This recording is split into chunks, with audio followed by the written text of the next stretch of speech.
네, 오늘 아침에 새로 들어온 소식들 보겠습니다. 보도국 취재기자 연결합니다. 안태훈 기자, 청와대 홍보수석 시절에 세월호와 관련한 언론 보도에 개입했다는 의혹을 지금 받고 있습니다. 이정현 의원이요. 기소 여부가 곧 결론이 난다고요? 네, 서울중앙지검이 최근 비공개로 이정현 의원을 소환을 해서 세월호 참사 직후 당시 김시곤 KBS 보도본부장 등과 나눈 대화 내용을 조사한 것으로 전해졌습니다. 검찰은 이정현 의원에게 직권남용 그리고 방송법 위반 등의 혐의를 적용해서 조만간 재판에 넘기는 방안을 검토하는 것으로 알려졌습니다. 방송법은 방송 편성의 자유와 독립을 침해한 경우 2년 이하의 징역 또는 3천만 원 이하의 벌금에 처하도록 하고 있습니다. 다음 내용은 고용노동부가 불법 파견 고용과 관련해서 파리바게트의 제빵기사 등 5천여 명을 직접 고용하라고 시정명령을 내린 바 있죠. 그 기한이 오늘까지인데 한 차례 연장될 것으로 보인다는 소식입니다.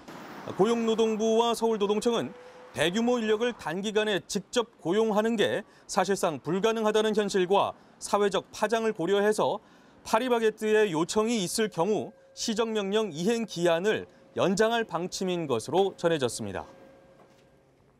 네, 그리고 북한 관련 소식도 한 가지 있네요. 지난 2002년에 북한이 미국 측에 이 한반도에 핵 우산을 제공하는 걸 중단할 걸 요구했었다고요? 네, 당시에 조지 W. 부시 행정부에서 백악관 NSC 아시아 담당 국장을 지낸 마이클 그린 미 전략국제문제연구소 부소장이 전한 말입니다.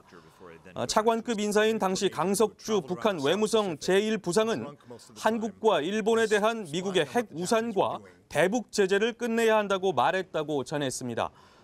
마이클 그린 부소장은 또 북한의 ICBM 개발을 막기 위한 행동 계획은 없다고 주장하며 예방적 선제 타격은 북한의 모든 능력을 파괴하지 못하고 오히려 더 큰 전쟁이 발발할 가능성이 높다고 지적하기도 했습니다.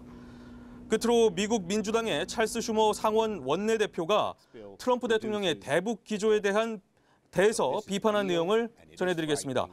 트위터로 김정은에게 싸움을 거는 대신 중국이 북핵 위기를 풀도록 압박을 가할 진지한 전략을 만들어내야 한다고 트럼프 행정부에 촉구한 내용, 이것이 핵심 내용입니다. 또 이 문제에서 중국이 패를 쥐고 있지만 중국은 미국을 도우려고 한 일이 거의 없다고 지적하기도 했습니다.